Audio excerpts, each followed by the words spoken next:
We'll call our meeting to order. Welcome, everybody.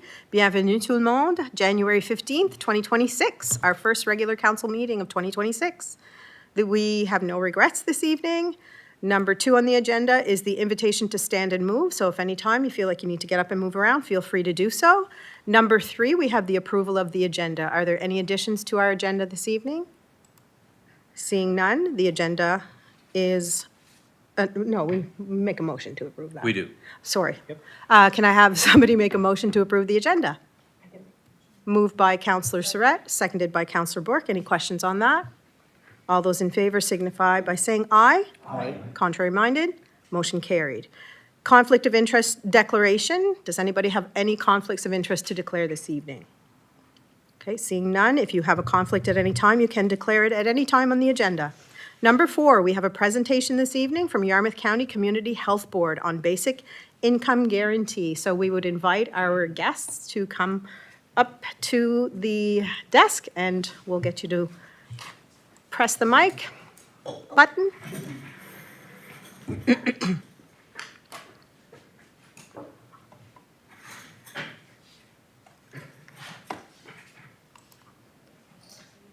Yes, there's a excellent. Got it. Okay, great. Yeah. Okay.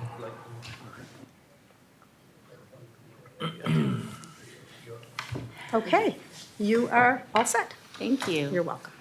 Thank you for having us here this evening. I will make some introductions. I am Heather McDonald, and I'm one of the co-chairs of the Community Health Board. My co-chair, Tony Dorian, and our CHB coordinator, Clyde DeViller. And in the gallery, we have Heather Bailey and Hanok Amer. They're health promoters with public health. And we have other members of our board with us in support tonight as well. So thank you for having us. Previously, we shared in your councillor packages the Coalition Canada, the case for basic income in municipalities, Atlantic Canada Now consensus statement, of which we are a signatory on this statement, and of course the PowerPoint slides.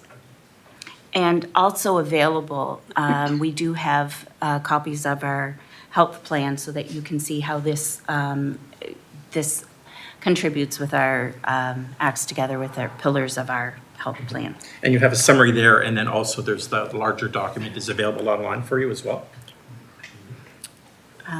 Okay.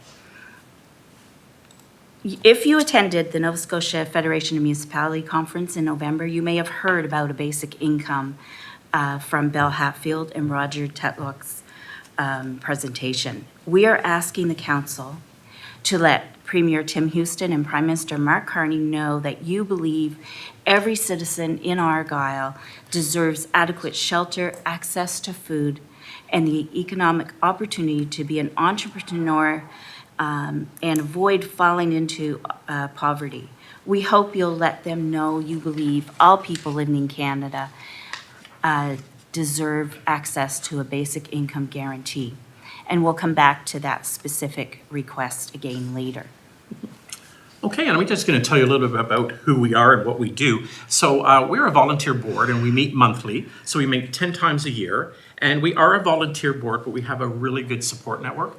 And as busy volunteers, we need to work, efficiently and well. So we have Clyde, who helps keep us on track, and we also have staff as well that are here supporting us tonight.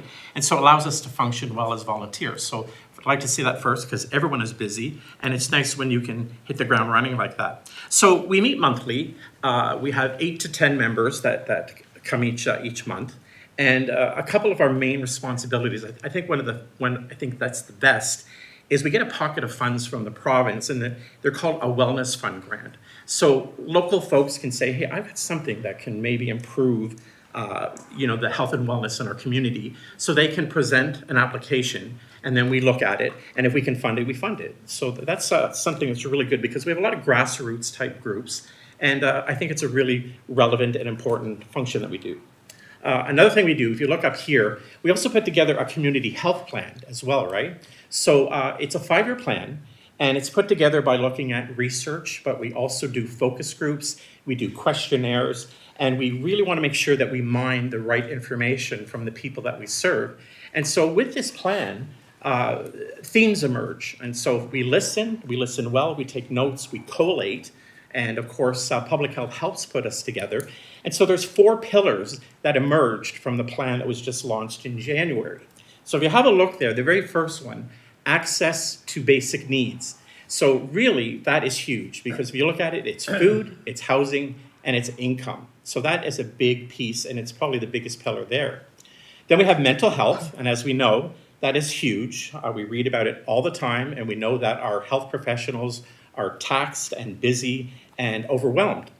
So you'll see there, as a result of mental health, if we don't get a handle on it, there's substance use issues, there's stress, we need social supports to help them.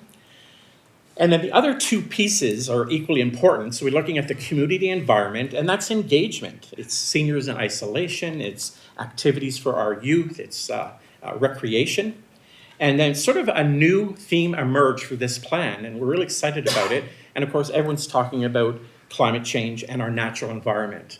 Our families want to grow up in places where there's lots of green spaces, and that's really important. So it's kind of emerged as a new theme in this particular plan. So the categories are very broad. So we are one of 34 boards around the province. And so we have these, and this is for the Western zone, this is for the Southwestern region. They're broad enough that each individual board in their communities, they can look and say, which ones do we want to particularly work on? So there is flexibility built into this plan, which we're really excited about. And it's a great document to be part of. And I was the lucky candidate for Yarmouth County. I got to be part of this development. And we revised it and we put it together. So we're very proud of this document. And I refer to it as like a compass. It's a living document and a compass, so that we hold our meetings. These are the 4 priorities that they're always relating back to. Okay. So this evening, we're going to talk a little bit about us.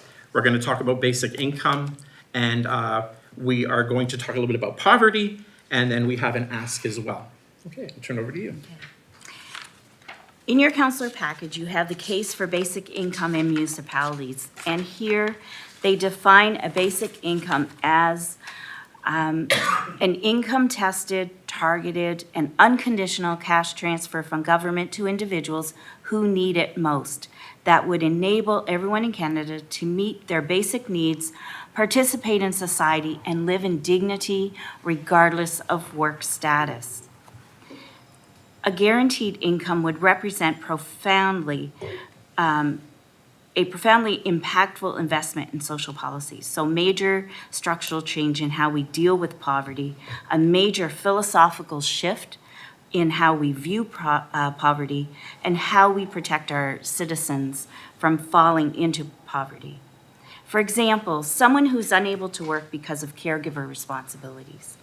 If they're having to take care of an elderly parent, for example, someone who could be unemployed, maybe because of AI making their job obsolete, someone who has to leave an abusive relationship or leave a toxic workplace, they're able to take a risk without money being the reason they try to withstand it. There are many other examples. A guaranteed income is an income floor beneath everyone's feet that eliminates the risk of falling into poverty should disaster strike. An income floor that guarantees they are not put into poverty, or even worse, that they are not left in poverty.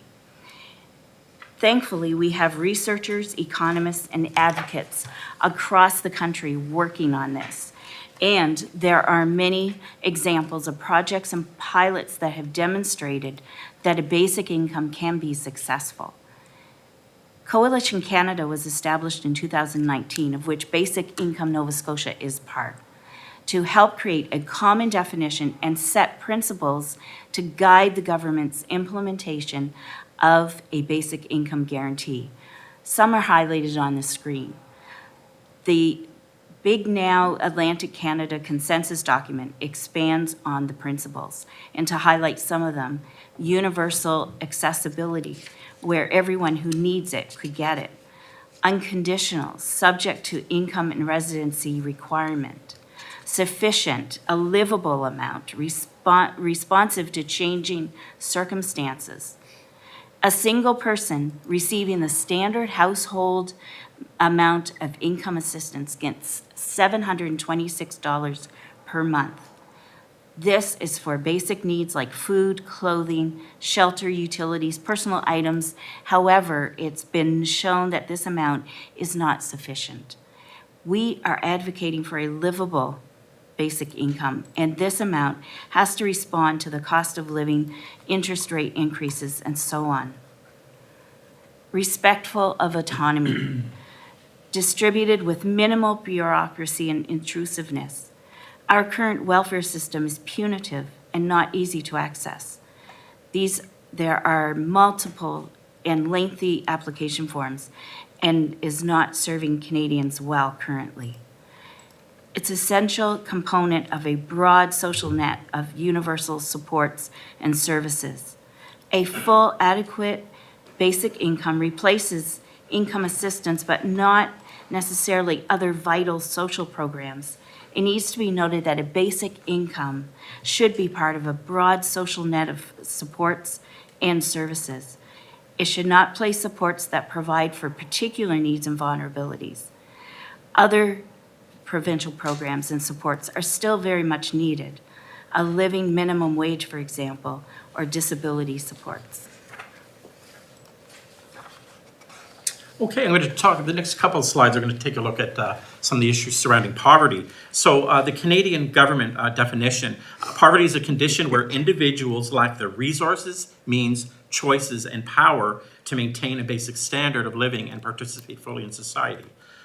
Poverty is a policy choice, and it's an expensive choice. So when we start looking at things like basic income, we start moving things upstream, okay? And so we're tackling things in a more proactive way instead of waiting till they get downstream where we're putting out fires and we're scrambling and our food banks are overrun and we're really, really reacting to the problems that are around us. So policy could be a way to move forward and really tackle the poverty issue that's around us everywhere.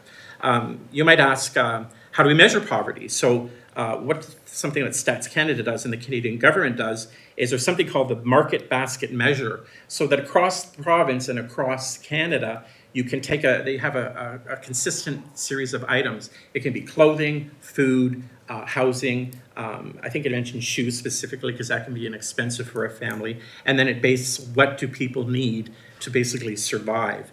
And so if you look at that measure, the MBM, or Market Basket Summary, for rural Nova Scotia, it's about $25,000 a year. And so that would be about a $2,000 a month paycheck. For a family of four, it goes up about $50,000. So you can see that bar means that, poverty is around us and amongst us. So the next one, there's just a few definitions, and I think most of us are familiar with these, but we'll just revisit them. So food insecurity. So that's where folks really are looking in that fridge and, what are we having for dinner tonight? And it might be slim pickings, right? So food insecurity is very real.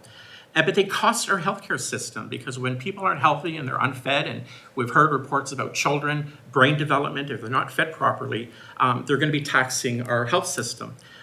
They're 2 times as much as food secure individuals taxing our healthcare system. Homelessness, which is also huge, and that we're all talking about this at all levels of government. Provincial spending in response to homelessness increased by $10.5 million in the 2025-26 budget. But when you look at it, for the homeless person that's out there, they are costing 6 times more for those experiencing homelessness. And the healthcare costs, those experiencing poverty are most likely to visit the emergency department and more likely to use mental health services. So it's huge. And so that's the price to be paid for poverty. Okay? We'll move on from there. Here's some federal programs that have targeted approaches to, based on age and or income. The Canada Child Benefit, the Old Age Security, and the Guarantee Income Supplement for low-income seniors, Canada Workers Benefit, and the Canada Disability Benefit. These benefits have been a significant return on investment. But now we're looking at it as others that can access CCB was introduced in 2016, and in the first year, child poverty in Canada reduced from 11% to 9%. That's 300,000 children. Our old age security. At age 65, individuals can start receiving this benefit. We know that once individuals start receiving this benefit, poverty rates decrease significantly. Old age security started in 1952 and has since been an ongoing source of income support for seniors, a basic income for seniors. Canada Worker Benefits started in August 2023 for low-income workers. So these are some of the things that are already being targeted. They are targeted basic income programs. So now we're looking at the livable amount. Okay, so back to looking at a little bit more statistics on poverty, and they're not great, but they have been climbing. And of course, this is not news. It's not news. We turn on the news, and I don't know about you folks, but over the Christmas holidays, it just seemed like every time you turned on the TV, it was about food banks being overwhelmed. And it's not unique to Nova Scotia. It's not unique to us here. It's Canada-wide, and it's global as well, right? So, but basically, too many Nova Scotians live in poverty. So the poverty rate in Nova Scotia was calculated at 11.5%, with a provisional estimated rate in 2024 of 12.8%. So the number's always been higher in Yarmouth, Shelburne, and Digby as well, and even more so in our towns. So that's kind of interesting as well. Of those living in poverty, this includes many children and seniors, and these are groups that cannot work. And poverty rates have been climbing since 2020 and have always been too high for the number of children in the country. So not great, but we've got to move this bar. So the next one, we'll have a look again. So you'll see there for Yarmouth County and Nova Scotia, we need to talk about children too, because children are also, they're involved with this, with their issue of food insecurity and poverty. So child poverty in Yarmouth County, you'll see that it's 1 in 5, but if you look at the graphic there, it's actually 28. We're almost ready to color in another one of those people there. And in Nova Scotia, it's just a little bit below. So I find it a bit staggering when you think about it. And depending on which research you look at, and the south end of Yarmouth, it's even worse. And there's pockets around Yarmouth County and in Argyle where it'll be a little bit higher in certain places. One other thing I want to mention here is we've had this for a while. 2024 marked the 35th anniversary since the passing of the unanimous all-party federal resolution to end poverty in Canada by the year 2000. So that was a goal 35 years ago. And where are we? We haven't moved the needle enough. Unfortunately, this increase is all the more troubling because the highest single-year increase in Nova Scotia was just this past year. And that's what's happened since this pledge was made in 1989. So it's been with us for a long time. It's a global issue too. Those of you that are familiar with the United Nations Sustainable Tourism Development Goals, they have a series of goals globally, and one of them was to eradicate poverty around the world, and no poverty, and that was a goal for 2030. And while there's some success stories, we're just not there. So it's local, it's in our municipalities, it's in our towns, it's in our province, it's in Canada, and it's across the world.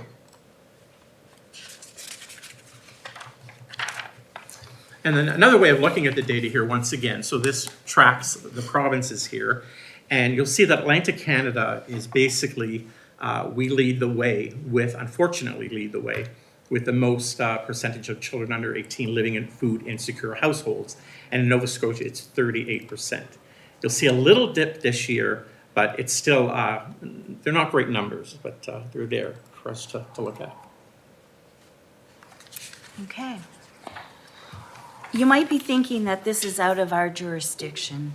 There's nothing we can do. However, poverty impacts our communities, and the costs of poverty are downloaded onto municipalities. And we believe that municipalities represent an important voice in social policy discussions at all levels. They're often on the front lines working to ensure that residents and communities lead happy, healthy, sustainable, and productive lives. And that's why we think it's appropriate to ask you to get involved in the basic income guarantee discussion by supporting our request. Okay, now, sorry. No, that's okay. So for individuals, poverty often means compromising on medications, quality of and quantity of food to meet their needs, challenges with transportation, housing, meeting basic needs, higher stress, lower education attainment, but recipients of a basic income might experience improved mental and physical health, better access to medications, nutritious food, transportation, decreased poverty rates. In addition, the nature of work is changing. Some employment is precarious and can be threatened and displace workers out of jobs. Wages are not keeping pace with the cost of living, as we've seen over the past few years, especially. There are many examples around the world that have demonstrated that a basic income works, and including pilot projects and research studies and modeling done by economists. And that's some, and I didn't add the reduced homelessness and improved financial security. Those are the things that we want to see for all of our citizens. At an individual level, poverty is linked to poorer health outcomes. However, the implications of poverty extend beyond those experiencing it, from lost economic opportunities to higher expenditures in our health and criminal legal systems. Poverty comes with significant costs and impacts us all, and being able to afford basic needs can make a huge difference. The case for basic income in municipalities briefly outlines some benefits we could expect to see in this area if all residents have adequate income to meet their needs. They may include decreased strain on the healthcare system, decreased crime, and reduced pressure on the justice system, increased high school completion and employment training. The case for basic income in municipality, or for communities, this can translate into money spent in the local economy, individuals taking on entrepreneurship and safer neighborhoods overall. Okay, so what's happening now? So there is some good news. There are a number of bills that are out there moving along, maybe slowly, but moving along. So Senate Bill S-206, it was tabled in the Senate, passed second reading, and sits with the committee stage on finance. And this is an act to develop a national framework for guaranteed livable basic income. This is just a framework at this stage, but it's not a commitment to implement it, but it's out there and they're talking about it. Bill C-253 was introduced by a private member and sits currently in the House of Commons. And this is also an act to develop a national framework. You'll also see in PEI, they have a demonstration project as well that is getting very interesting. Newfoundland also has an all-party committee looking at basic income, and Nova Scotia private member bill as well, Bill 41.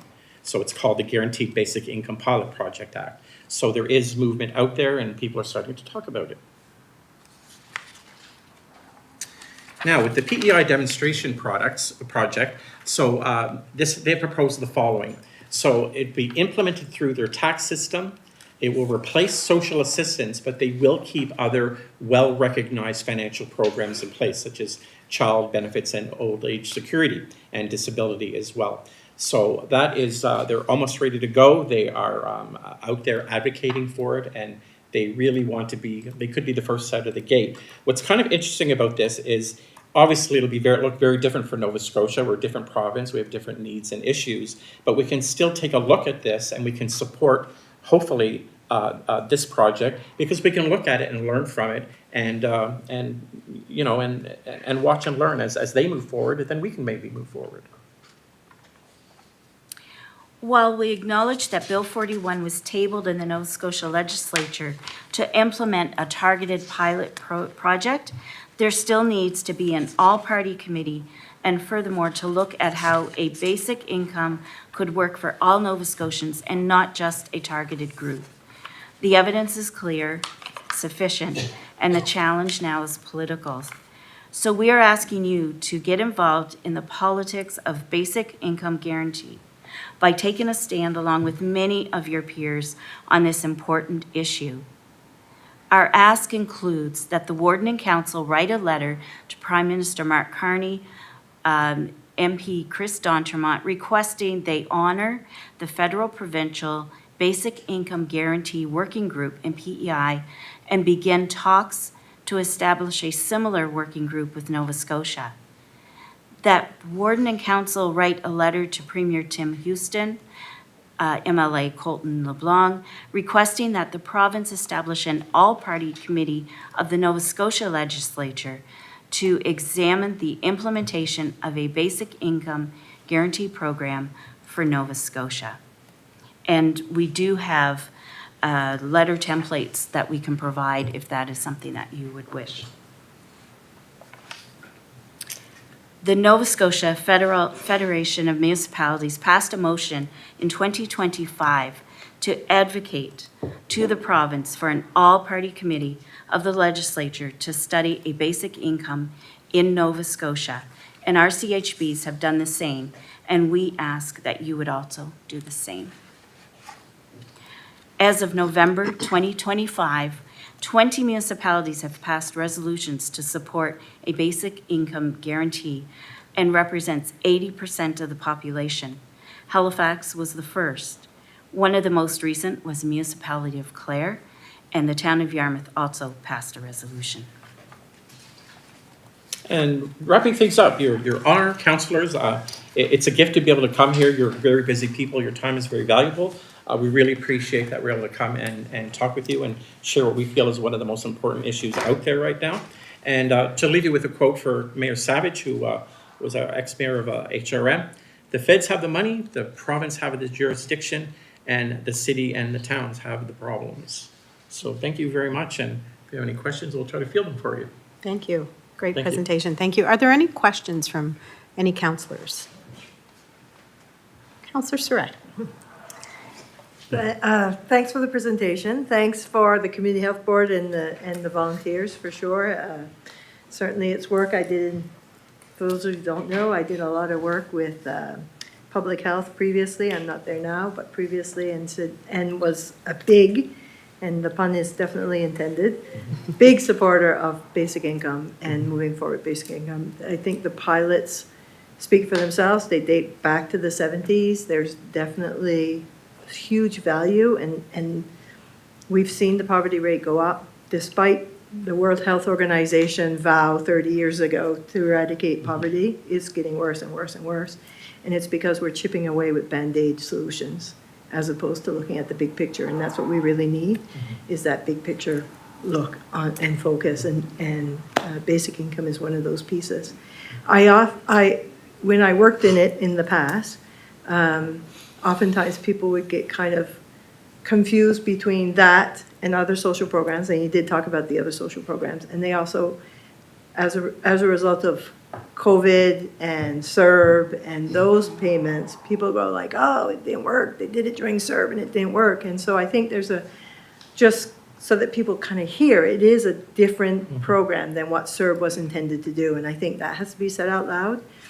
And oftentimes, people also, especially small businesses, will talk about how we have such a hard time finding workforce. We know we have a lot of immigrant workforce because we have a hard time finding people in our workforce. And so people will say, oh, it means people won't work and people won't be out there working if we provide money. And so it's just the opposite that's happened, and you can speak to it far more than I can, but the opposite has happened, where people actually, when you take away some of the stress of poverty, they actually have a chance to breathe, and then they start going, what's my future look like? And my future looks like, maybe I go back to school, and maybe I want to be employed in a place where my skills and my value and my passion are respected. Because when you're caught in poverty, you just cannot look beyond the next hour. And so it's huge. So anyway, I'm just a really big advocate for basic income, and thank you for coming and doing the Thank you. presentation. And I appreciate what you said about there's lots of examples out there. We held an information session in Yarmouth, and there was a pilot project in Ontario, and there's a really good documentary. It's quite short, and I don't think we've given you the link, but I'll make sure you get the link. And it really talks about some of the anecdotes of the folks that were on it, and it really was working. Any other questions? Thank you. Do you have stats on, I know that other countries have run this program. I think it's been through, especially the maybe Nordic countries in Europe in that regard. Do we have stats in regards to how long that if somebody is receiving the basic income, on how long they would stay on basic income, or before, they would get to the point of getting off of it? I think it's a great question. We have colleagues here that might be able to help us with that. My understanding is that with this system, it's not necessarily you're on it and then you get cut off of it. It's kind of there. It can be a stopgap for some. So some could be just regrouping or changing careers maybe. And they say, well, I am going to tap into this program. And it could be for a year or two, There probably would be some that would always be on it. But there'll always be people in our society that that we always will have to take care of, right? Marginalized groups as well. But my understanding is that there's a lot of flexibility with it. We might be able to find that stuff. Does anyone in our group have? I think you answered that nicely. Okay. Not off the top of my head, Okay. the numbers and stuff, but I think Tony has provided good explanation that there's probably a bit of a mix of how long people would use the funds. Yeah, some of you might have, Belle Hatfield did a presentation for your group, your large group back in the fall, and she sort of mentioned that she had the benefit of being able to be at home because she was with a partner who had a very good stable income, and she could develop her journalism skills. But she said that this would be a type of program that might have been suitable for her had she needed it to get on her feet and sort of regroup. But I've even seen models where it's someone who could be very successful out there, but I'm going to take a gap. I want to explore something, and it could be the arts, and so it could be short term, it could be long term. It could be all very different reasons why people would want to tap into it, mainly due to the issue of poverty and financial needs, but there could be other reasons as well. Okay, thank you. Thank you. And I think, if I may, the Ontario example that lasted a couple of years proved that people were making a better life for themselves. The challenge is it didn't last long enough to actually see the long-term benefits, because in a couple of years, some people were able to start their own business, stay at home with their children, so they can get the proper care they need.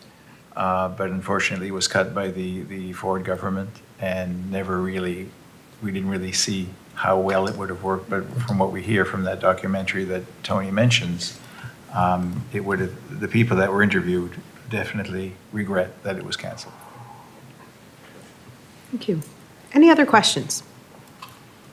Okay, so we have your ask. We don't typically make a decision at this meeting, so what'll happen is it'll be on our next agenda, and at that time, we'll deliberate, and we'll let you know what we decide. Thank Thank you very so much. much. Thank you. And once again, we're all busy people. We really appreciate your time. Thank you. No, thank you, guys. Thank you. Great. Thank you.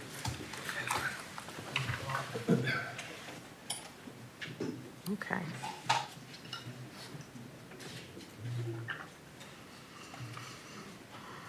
Okay.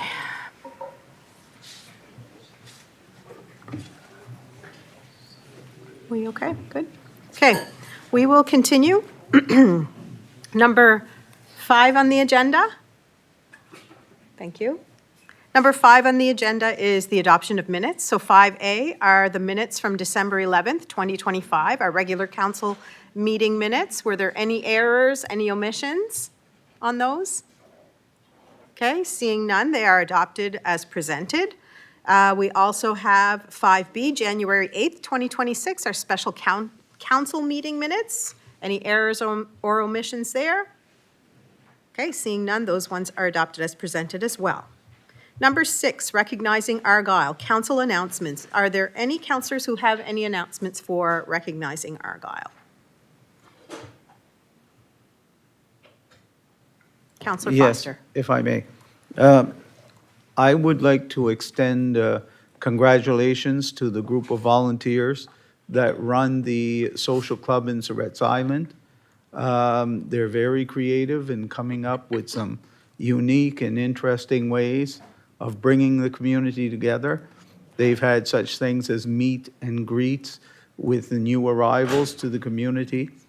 And those new arrivals have participated in these social occasions very heavily. And they have different themes like 1950s car hop, where they bring in antique cars and you eat, 50s diner type food. Very interesting, very, and a lot of fun. And my wife and I have been going to these social occasions regularly, and everybody has a great time, and it's another great group of volunteers. And, they just, what do they get from it except the pleasure of organizing and having a successful event? And I want to congratulate them and thank them for their wonderful work. Thank you. Thank you. Deputy Warden Sonia. Thank you. I have 3 items tonight. First of all, Wedgeport and surrounding communities are mourning the loss of a great guy, Owen Atkinson. He would have been 103, I believe, on the 19th, which is this coming Monday. He was a World War II veteran, and to my best of knowledge, I think he was the last surviving World War II veteran, so we send our condolences to the family and friends. Second, last night we had an open house for sidewalks. Actually, it's a multi-path trail. It was well attended. The basic theme was to see if there was any tweaking by the public, and it was very minor. Everything went well, and hopefully in the future we'll be able to find some funding to move this project forward.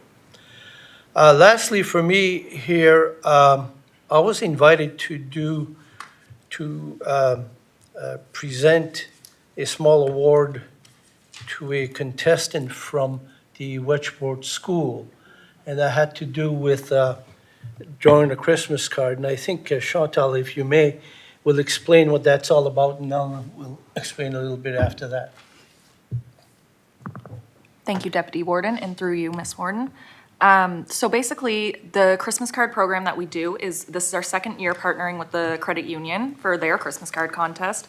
And all elementary schools within the municipality participate, and we receive over 100 submissions of Christmas cards.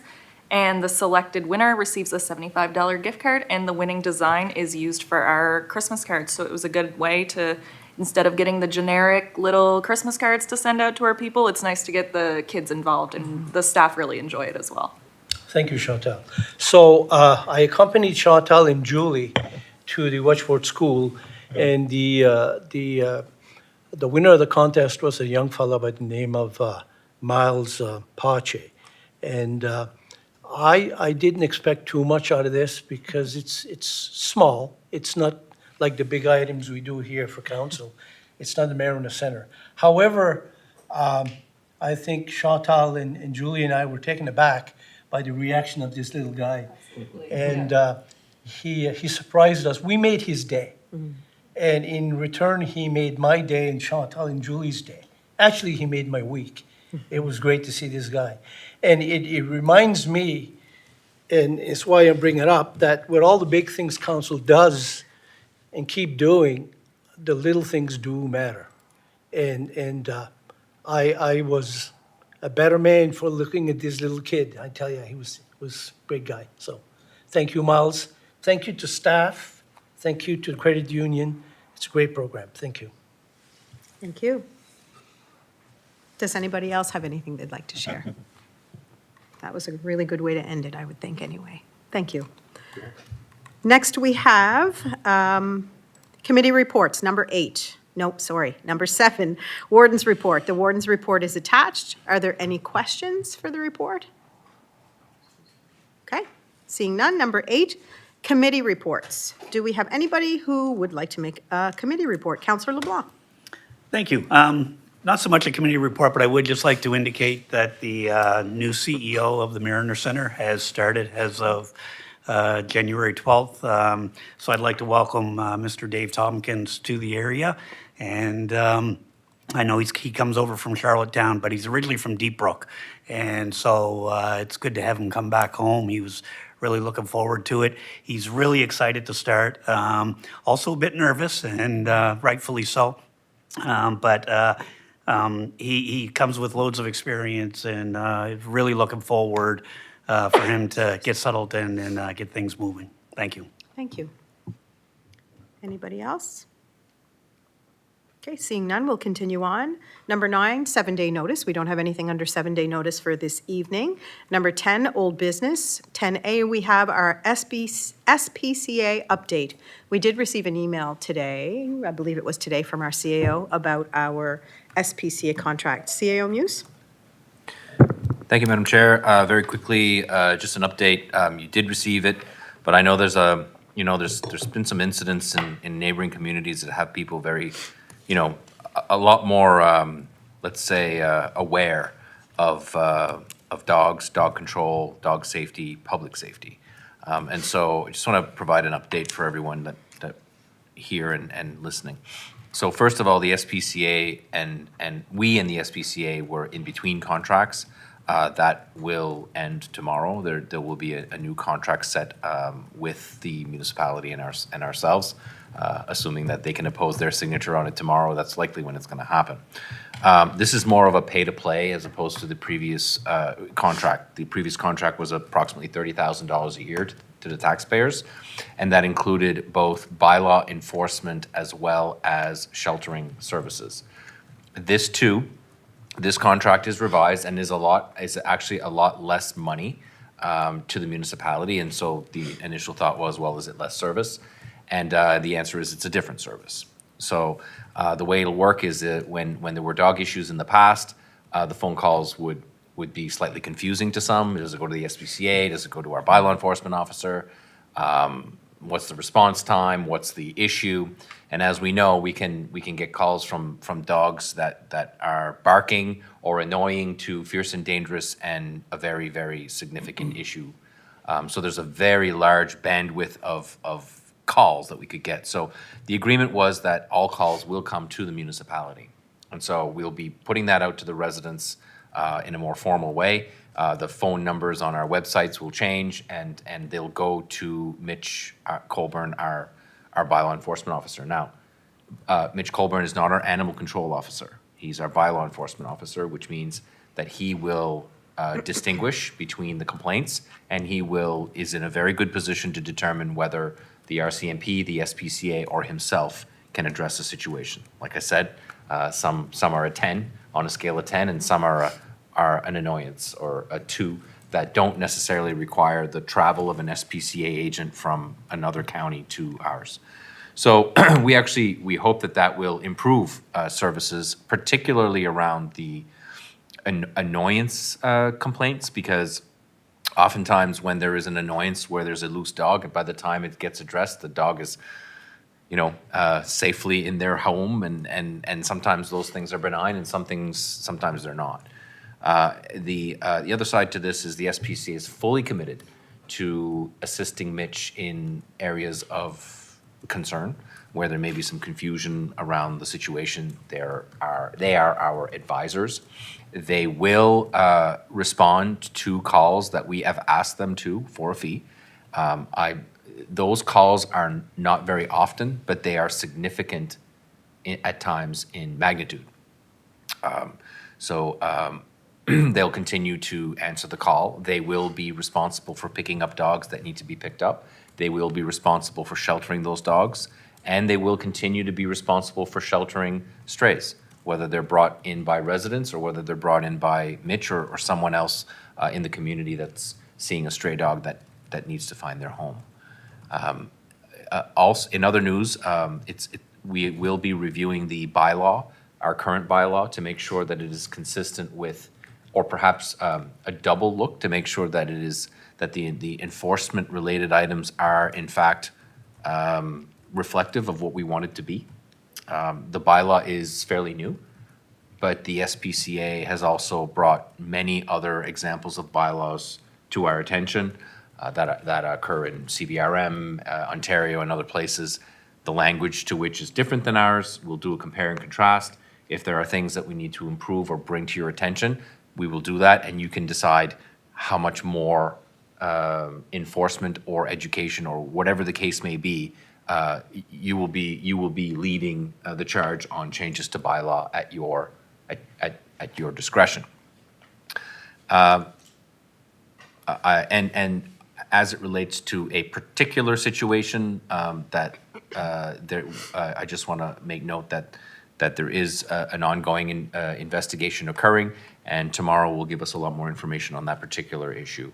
I don't get into the details of that for privacy purposes, but I know that, you know, with what happened in Shelburne, we're all doubly careful because we don't want our public safety to be impacted in that way.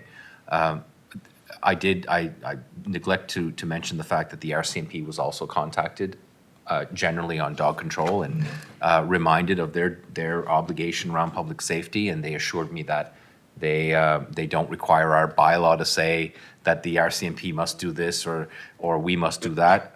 They're abiding by their public safety regulations, and they're responsible to protect us, right? So they have been instructed to be a larger participant, let's say, on some of the higher risk calls, and that is being accepted graciously and openly by the sergeant. So that's the update I have for you. Documentation will follow on some of these. If you have any continuing questions, concerns, or complaints that you're hearing from the residents, please make them available to myself and our bylaw enforcement staff, because we don't know if something isn't working out, like we may not necessarily have received that information.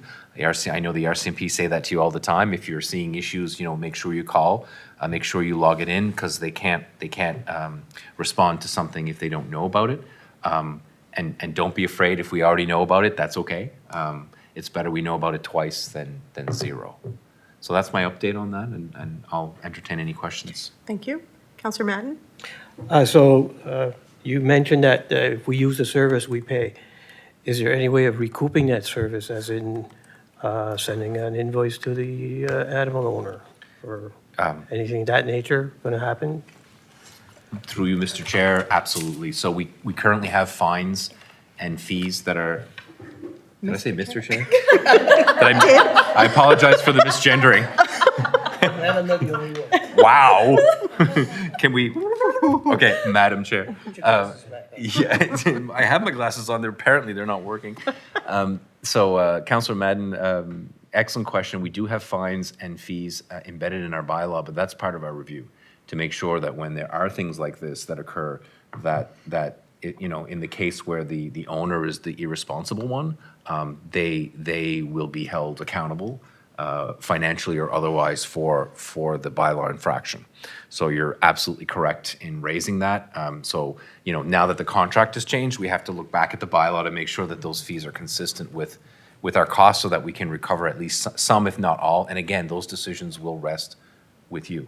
Lastly, I'll say that the Department of Justice and the municipality are in the final throes of amending what we call SOTs, or short order forms, or let's get the technical out of it, tickets. So, you know, RCMP, when they stop you, and they can fine you right there. They can give you a short order slip. We have had some issues with that, with Justice. We're fixing that. So what will happen is if somebody has an infraction, a bylaw officer of an approved bylaw officer will be able to say, and here's your ticket. And that will be a legitimate fine that occurs instantly. And we're confident that will reduce or even discourage nuisance type behaviors. Welcome. Councillor LeBlanc? Thank you. Do we have, in regards to the information from the municipality, on how many dogs we have issue dog tags to that are registered here. Do we know that? Through you, Madam Chair, we do have that information. I will say that there's two parts to that. The first part is we don't have a good idea of the total population because if they're not registered, we don't know. But if of those that were registered, we can access that data. And I will say that years and years and years ago, we would hire a youth every year, and when they would go door to door, knock, knock, knock, do you have a dog? Here's, you're going to get a tag. And it was actually a very interesting job for a youth person. And, you got some interesting back and forth conversations and that kind of thing. And we did away with that because we weren't really, it wasn't generating a lot of registrations. But I'll tell you right now, I looked at the revenues, and our revenues are like, $300-400 right now. They might end up being $400 or $500 by the end of the year. That used to be $3,000. Yeah, and I think that's sort of where I'm going with this and I'm not completely sure in regards to the bylaw, but isn't bylaw that our dogs in the municipality have to be registered or should be registered? Yes, sir. Yeah. So maybe I think, heading into the new year or whatever, or, where we're starting the new year, maybe we can put out some type of information or get some type of education plan out there in regards to dog owners to ensure that they do get their pets registered. It's really important on all fronts in regards to it. And I think that would give the municipality also an idea of how many pets are out there or how many dogs we do have in the area. I have 3 dogs. I'd like to think I'm a responsible dog owner. And I think it's really important that that people do register their pets in that regard. You never know when one is going to get loose, and it does make things a lot easier in that regard. The other thing I would indicate, just to put a little plug in regards to it, throughout the municipality, there's a lot of times the only place that we do have available to walk is alongside of the road. And there are still people out there that don't pick up after their pets. And I would just really like to strongly encourage those that are walking their pets to, bring along some doggy bags and bring their treat back home, I guess. I'll use that term. And I'll leave it at that. Thank you. Thank you. Councillor Surratt? Thank you. I don't have a question, just a comment, because I know several of us have received several calls, and I appreciate the quick timeline on getting the answers that we needed regarding the RCMP response, regarding the SPCA contract, and look forward to looking at the new bylaw and ensuring that everything's covered. So I just wanted to say thank you to CEO Alain and staff for getting on that so quickly and finding out those answers for us. Very much appreciated. Thank you. Thank you. May I address just a thing on the tag registration? I just want to make, I think it's an excellent suggestion, Councillor, and we will look into increasing the advertising. One of the things that it's like, I think a lot of dog owners, and I'm a proud dog owner myself, and some of the things about registration is it's also if your dog is lost. A lot of people forget it's not just about like fierce and dangerous registration and making sure the bylaws. It's also you got a lost dog running around and they got a tag on them or they've got an electronic chip or something. Like my dog has a chip. It's really important and it can happen even to the politest of dogs, I guess. So anyway, I just wanted to make that clear. So we will definitely work on that kind of communication, make sure you're aware of it before it goes out. Okay, thank you.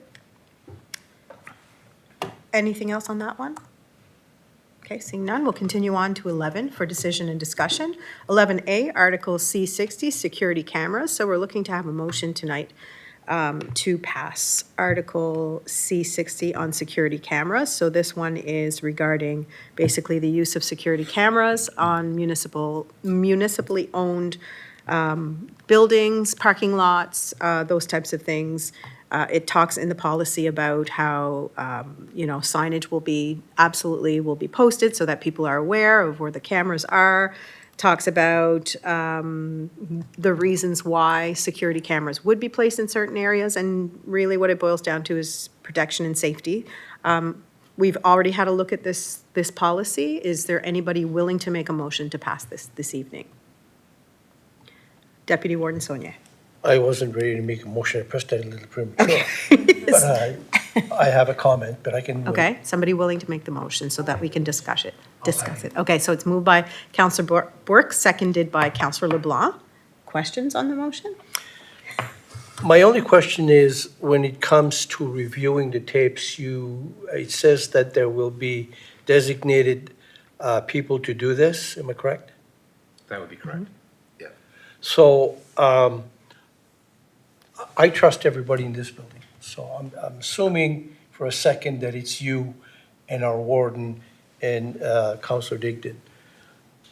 Will there be a criteria for viewing these to begin with? Do you understand what I'm trying to say? A reason? Yes. Not just a reason. A reason, say, someone had a complaint, but is that complaint enough? Is it worth viewing this private camera footage? Okay, gotcha. Are there criterias that will prohibit you from viewing certain area because the question is too vague or too, Right. May I? Yeah, Through you? just put your mic, can you put your mic on? Am I off? I will add to this. The reason I ask is that you could be gone tomorrow and the new person coming in might not be trusted, and we don't know that. That's kind of why I'm asking the criteria question. Right. So I think that I want to establish the difference between a security and a surveillance. This is for security purposes. Surveillance, in a lot of ways, is contrary to a lot of rules and regulations in this country. From an employee-employer perspective, you're not to utilize these for the purposes of watching people work. It's not what it's for. So it is for security bases. So for the most part, my expectation is that requests are not, I would say if there's 10 requests ever, my estimate is that 80% will be in response to a security event that occurred internally. So it may in fact be an internal investigation on an issue, whether, criminal or otherwise, that occurred. If somebody is looking for information on whether this person was present in the building, if there's no criminal reason for that, privacy legislation would have to be very clearly examined before that information was disclosed to the public. Internally, what my expectation would be is that it would be most likely either the Director of Operational Services or Protective Services, most likely Protective Services, as he is also our JOSH chair, our JOSH lead, as well as our IT person who would have the IT skills to review that information. Likely that those two would participate together, and I would strongly encourage that it would be at least 2 people that would do it, so that there's a checks and balances as to why somebody would access that information. It's like anything else, we're in 2026 and we have to be mindful that there are privacy issues and things that, the cameras have to be aimed in certain directions. They have to be aimed at, they have to be used for the purpose designed, which is why the policy is so important, because it actually sets that out. Once we set that committee out, I can assure you that council will be informed of how that will work. It is unlikely to include myself. It's more likely to include operations and protection, as I illustrated earlier. Okay, thank you. You're welcome. Councillor Digdon? Thank you. Madam Warden. Thank you. Just wondering, I thought I heard the Deputy Warden say Councillor Digdon when he first started there, and I don't know if it was for security for Councillor Digdon or they were going to watch Councillor Digdon. And I don't know if you said Councillor Digdon or not, or if I was into that. I did, it's just As an example. Okay. example. Okay, yeah, no problem. And the other part I have to, those cameras that may be coming, I think they're a great thing. Just wondering though, if we have a price tag that may be associated with that program. Well, the cameras were part of the initial construction, so they do exist. It's just that we didn't have a policy that strictly outlined the use of that. There could be costs, however, additional to the installation. There will be no capital, but there may be some advisory, depending on the situation, there may be some very minor associated costs with, let's say, whether there's legal that needs required. It really depends on the situation. In a lot of cases, if we use the government, it's likely going to be under privacy legislation and FOIPOP to make sure that, you know, if we're distributing information, that we're doing it properly, and that would happen without cost. Thank you. And through you, if I may, I just hope that whatever cameras that we do have here are good quality cameras and take good quality pictures, because you often see, no, have you seen this person or whatever? Yeah. And they might as well just not have taken that picture, because you don't know if it's a person or a cow that's walking by, so, yeah. Okay, thank you. Thank you. Thank you. Any other questions on that motion? Okay, we have a motion on the floor.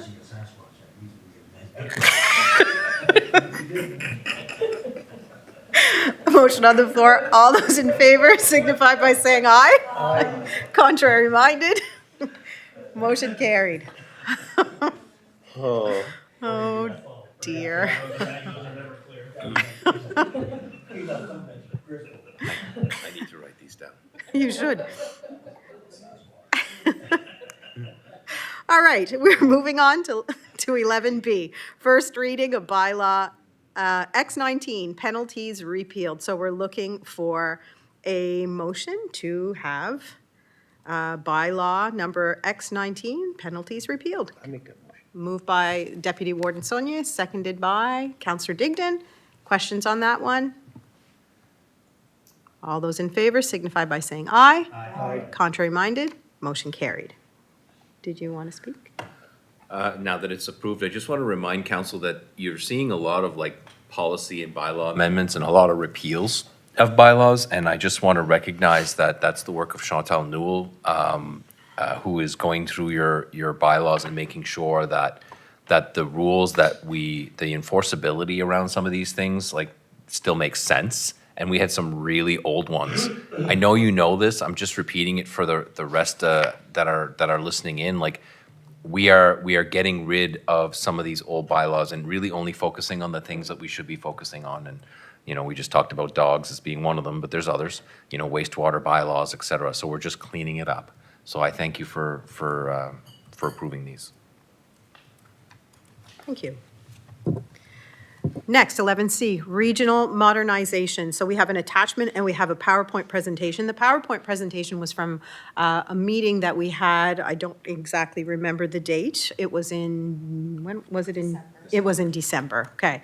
Where we had the 3 municipal units meet together, where we talked about how to more efficiently we have several different entities that we work together on, and they all have separate boards. They all have separate people running meetings, and there are 3 CAOs involved, and sometimes it comes down to who do you contact if you have a question. Sometimes you contact all 3, sometimes you contact 1, sometimes you get different answers. So there's just a lot of, I guess, cleanup to do. So we had a meeting in December to discuss the potential of possibly modernizing the governance of 4 of these entities. And we're talking about the airport, the Mariner Center, the waste park, and the port. So basically, that is what we're looking at doing this evening. So if council is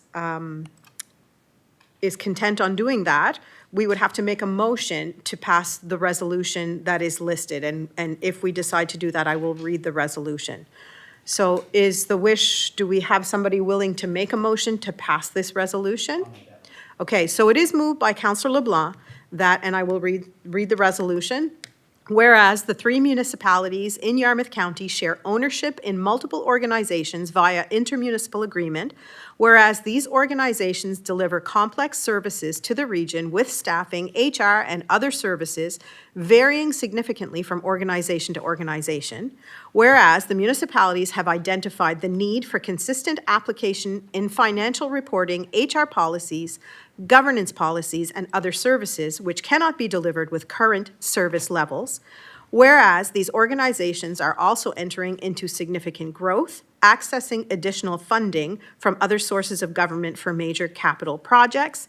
Whereas the municipal chief administrative officers, elected officials, and staff are currently asked to support these organizations, including but not limited to decision-making, corporate services, IT, etc., and the organization's growth will require more support than can be offered at the municipal level. Whereas staff at the Department of Municipal Affairs led a discussion between the three CAOs that further confirmed and clarified the need to modernize and strengthen our regional organizations. Whereas the regional organizations subject to modernization were identified as the Yarmouth Area Industrial Commission, the Yarmouth International Airport Corporation, the Mariner Center Management Authority, and the Yarmouth County Solid Waste Management Authority. Whereas the Yarmouth County CAOs jointly presented their findings to elected officials at a regional discussion, obtaining important feedback and questions. Whereas the regional elected officials agreed that further work is required to determine a better path forward. Be it therefore resolved that the council support continued exploration of a modernized regional service structure. That council authorize its CAO to engage with the two CAOs from Yarmouth County to agree on the approach, and that the CAO will be authorized to apply jointly to the Provincial Municipal Innovation Program funding with a February 2026 deadline. So that's the motion. Do we have a seconder to that motion? Seconded by Councillor Bourque. Do we have any other questions or comments on this one? Councillor Digdon. Thank you. Just wondering, are the other councils looking at the same type of motion, or? I believe this is for all three of us because we had our meeting and it's the same I prepared this for them, for them as well. so I'm hoping they follow. But they may make a different resolution. It's up to them, but they've been provided the same information. Okay. Good, thank you. Okay. Any other questions or comments? Okay, seeing none, all those in favor signify by saying aye. Aye. Contrary minded, motion carried. I thought you were going to ask me to read it again. Just kidding. All right, number 12, for correspondence and for information. So the first one, 12A, we have correspondence from the Minister of Justice regarding additional resource requests. So they had made a presentation last year at some point asking us for a total of, I believe it was 5 additional RCMP officers, but we work with the Municipality of Yarmouth and we submitted our proposal, which was accepted. So the correspondence that is attached is the accepted proposal, and that was for 2 and 1, so a total of 3. Even though they required 5, we were not able, we felt that financially this was the best that we could do at this time. So that was that correspondence. 12B is the Western Counties Regional Library, December 2025 newsletter. That is attached. C, correspondence from Minister of Municipal Affairs regarding funding. So there are 2 attachments. The Minister of Municipal Affairs is making his round, and visiting municipalities. He hasn't come here yet, but I'm sure that hopefully we'll get a visit as well. And D, letter from the Municipality of Antigonish to Premier Houston regarding declining cell phone service. Councillor Foster. Yes. I had brought up the issue about poor landline service, as well as poor cell phone service at our May 15th meeting. And the situation seems to be getting worse rather than better. I had another bad experience today with trying to put out a cell phone call. It's almost impossible. It's like speaking in Morse code. You hear a word here and there, and you don't know if the receiving end has heard what you said. You're hoping they heard. My goodness, it's worse, substantially worse than it was. Like I said, when I was a kid, I remember the old wooden box on the wall at my grandmother's house. Party line, mind you, you could hear Everything. everybody in the village talking, but at least you could hear what they were saying. They could hear what you were saying if you spoke. But it is pathetic, cell phone service. I couldn't wait until they put those new towers in, or until they upgraded those towers, whatever they did in the last year. It has not helped. And apparently, it's not only our area that is being disadvantaged by the lack of cell phone service. Obviously, it's an issue at the other end of the province. And I'm sure that my council colleagues here could back me up on this one, because, I mean, what's it going to take to get better? And why, if I understand correctly, it's Rogers that updated the towers, but you only get improvement if you use their phones. Works really well, though. But it works really well with their phones.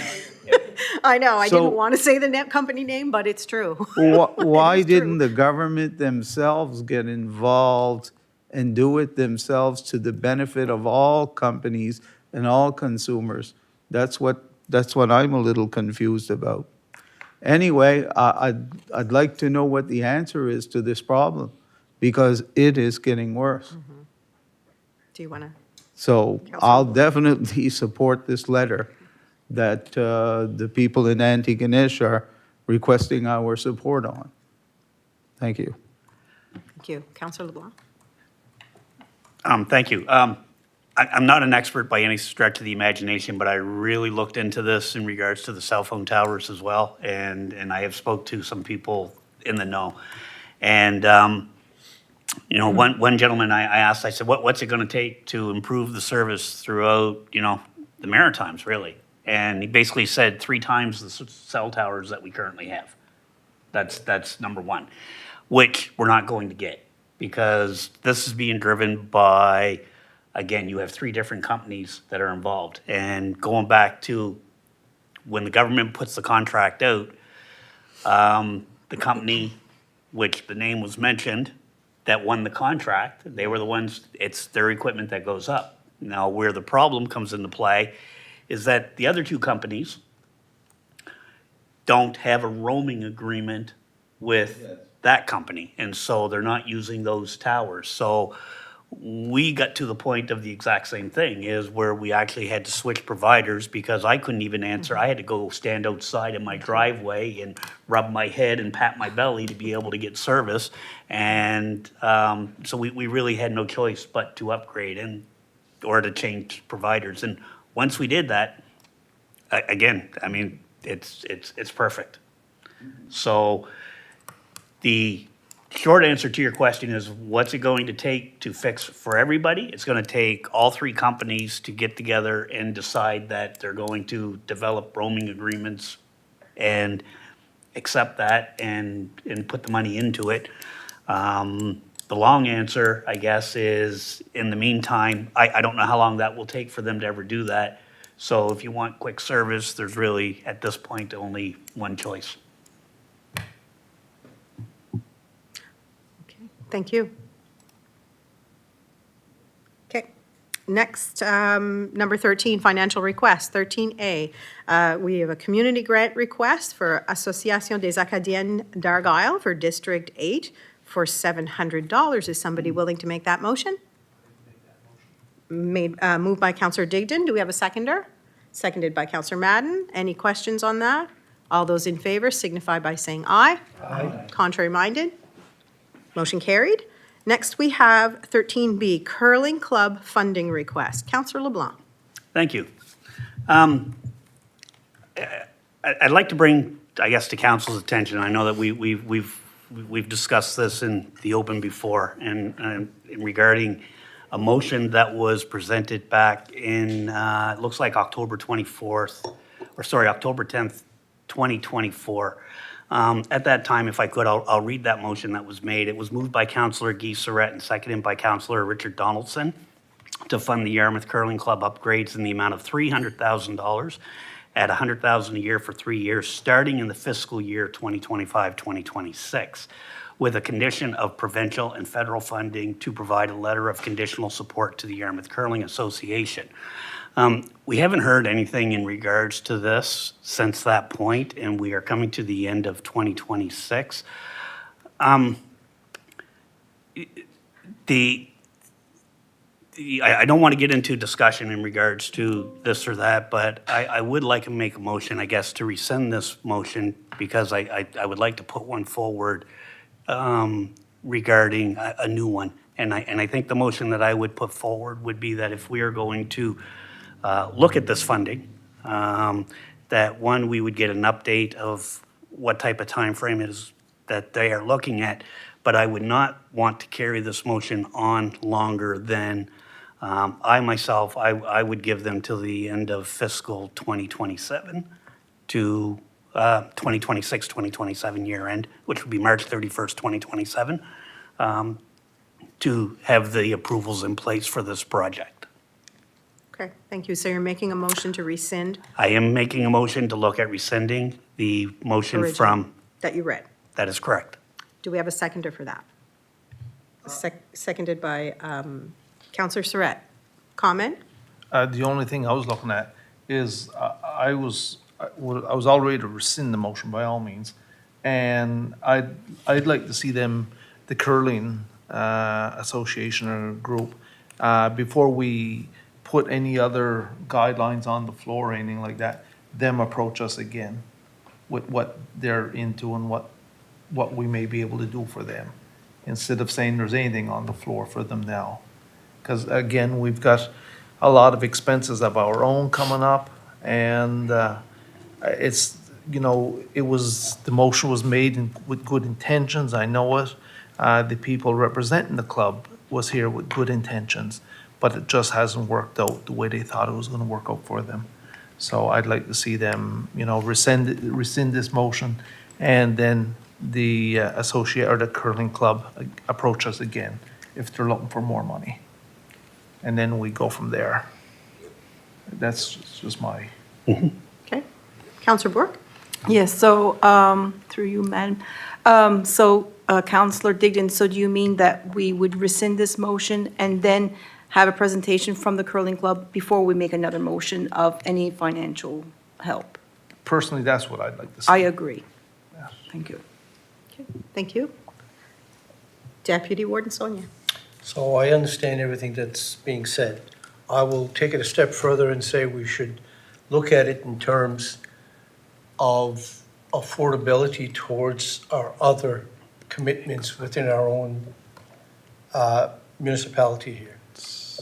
This is I think Councillor Surratt had made that point, and Councillor Madden too had made that point about a balance, and this is, I was never comfortable, even though that motion was passed, I was never comfortable with it. I think everybody knows that it was quick, and it's like, what the hell happened?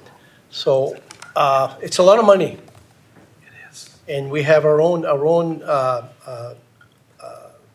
institutions that ask for a lot less, and sometimes we question whether we should give them some. And yet we just, with the snap of a finger, gave away, or it seemed like we gave away 300 grand. And that's has never sat well with me. That's all I have to say. Thank you. Okay. Any other questions or comments on that one? Okay, so we have a motion. Did you have something else you wanted to say? Yep, please, go if I ahead. could. Yes, Thank you. absolutely. So based on, from what I have heard around here, then I would look at then just making that motion in regards to rescind the current motion, and then to invite the curling club when they're ready to come back with a further motion or a further presentation in regards to additional funding. Okay, Thank you. so we have a motion on the floor. Any other questions or comments? All those in favor signify by saying aye. Aye. Contrary minded, motion carried. Would you like Councillor LeBlanc to make a motion to invite the curling club back?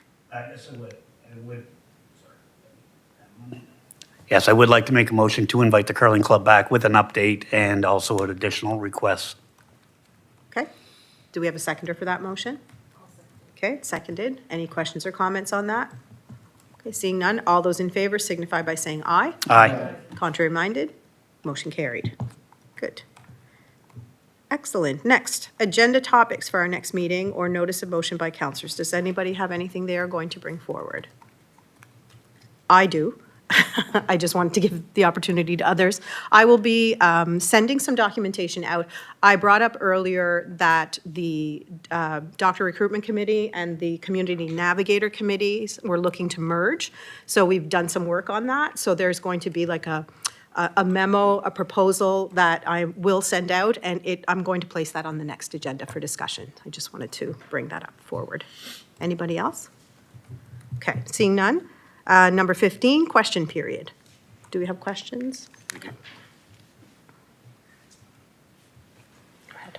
Let me just pull it up. 2 questions in my inbox. Question 1, would the new structure for governance of regional boards be volunteer or paid board? Good question. That's a very good question. I think that I think it's going to depend on the study that's being done to be accurate, because what we're saying is that we should be looking into this. And in order to do that, we'll be applying for what's called municipal innovation funding, which was probably in the resolution, but it was lost in the voluminous, and that's not you, that's me. No surprise. So there will be a study in there, but I strongly suspect that the regional board, if there is one board to rule them all, it is very likely that it will be an elected officials board because of the magnitude of the funding that would be required. That's not to say that there wouldn't be a combination, we just don't know that. But we're pretty sure that if that board happened, there would be elected officials on that board. So the person who asked is very familiar with subcommittees and boards, and probably sat on many of these himself. And so at that, in those instances, we know that there are way too many boards, way too many decisions, and they're often made in a vacuum. So the airport may make a decision, the Mariner Center may make there's no alignment. So this is the other purpose of that, and I hope that answers our gentle person's question. The second one is a security cameras question. Will those that review the tapes be required to sign non-disclosure forms so that private information is protected? So first I'll say that that the policy is designed specifically, first and foremost, to protect the privacy of individuals. Whether they sign disclosure forms or any other commitment, all staff actually sign a confidentiality agreement at the beginning of their contract, and each year they re-sign that says that they understand that there's things to be confidential. I will state finally that whomever is reviewing those will have to take some form of orientation around FOIPOP and other legislation around privacy in order to ensure that they have at least some background supporting their work. So the answer is they have signed non-disclosure already, just not specifically for that policy. It's for all policies. So I hope that answers that question. Thank you. That's the end of them. Okay, number 16. We have an in-camera, section 16A, section 22.2E, contract negotiations. Can we have? It's moved by Councillor Bourque to go in camera. Do we have a seconder? Seconded by Councillor LeBlanc. All those in favor? Aye. Contrary minded?